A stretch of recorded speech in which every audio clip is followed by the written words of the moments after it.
All right, guys and gals, for the third and last part of this episode, I do want to give a music review for Drake's new album, Honestly Nevermind. Now, this album was released maybe a couple of weeks ago, somewhere in like sometime in mid to late June. And so, when I was listening to it through El-Jamil, I was caught by surprise that it was mostly like a house club type of album. So this was a significant departure for someone like Drake who dabbles mostly into hip hop, rap, pop, well sometimes pop, but even so R&B as well. So this was a surprise change. Although later on, I think like out of the 14 tracks, maybe like 3 or 4 he does rap on. But he does mostly sing house fast-paced music, so this was a strange surprise. It's still pretty good. It's still a solid album. It's good enough, but in reality, it doesn't really go. It doesn't top any of his previous work or go or be like.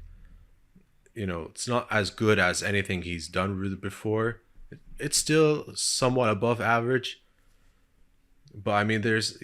It seems like he's been on a bit of a downfall for creative reasons. I mean, most of the lyrics, it's mostly just relationship issues with women from his past and you know and whatever. It's just like mostly the same moaning and complaining, but more fast-paced tone.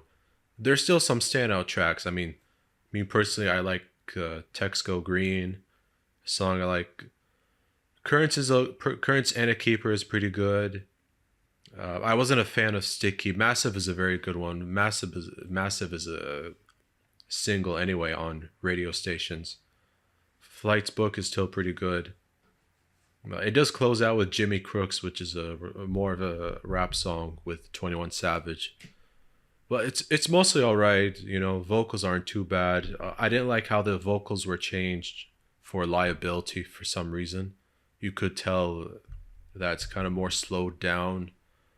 Not distorted, obviously, maybe more of a slow reverb type, if I'm right on that. But overall, it's all right. But he's had better albums. Like Nothing Was the Same was a good one. I don't know how I feel about Scorpion. Views is pretty good. Me personally, I really like Thank Me Later. Take Care is probably his best masterpiece, even like 11 years later.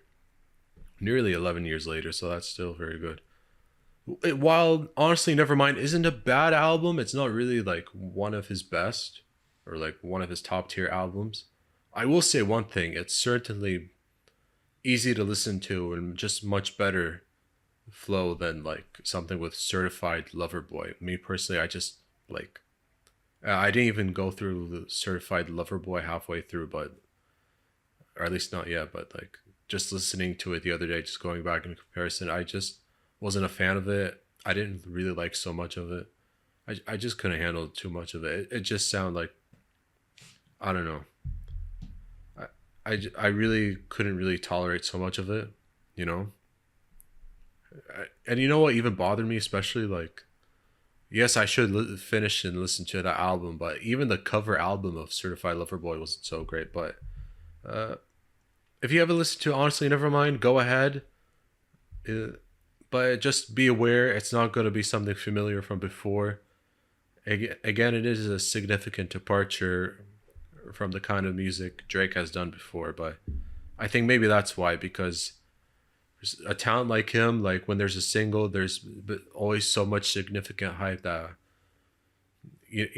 over the recent few years, so most people will, or even some, just view as a letdown. Like there has to be levels to it. So just when there's like a surprise release, then it just kind of then that's like okay, maybe it's less pressure. So I think I get the approach, because maybe just the pressure of living up to the hype on some of the albums and mixtapes kind of maybe have been a bit too much or overwhelming. So I get it. But yeah, uh, again, overall, still pretty good, pretty solid, but not one of his best. Somewhat average. It's still good enough. You get what I mean? But his earlier albums, his earlier records, much better than this one. So I think the reaction online, I think people are overdoing it with the trash comments and the hate on it or whatever it is. I think maybe it's a bit pushing too far with some of the reaction, some of the feelings towards it. Maybe a bit too critical. In a way, it's warranted and I understand, but I do think it's a bit too harsh as well. So yeah, I've listened to the album more than once, and I haven't been too disappointed, even though it's not like the best quality in a way. Not his best work, but it's still very passable, and I can certainly go through it. Like even something like More Life from 2017 wasn't too bad either. Still More Life better than that one. So yeah, I'd say go listen to it. You might be surprised that's not what you expected, but still very tolerable.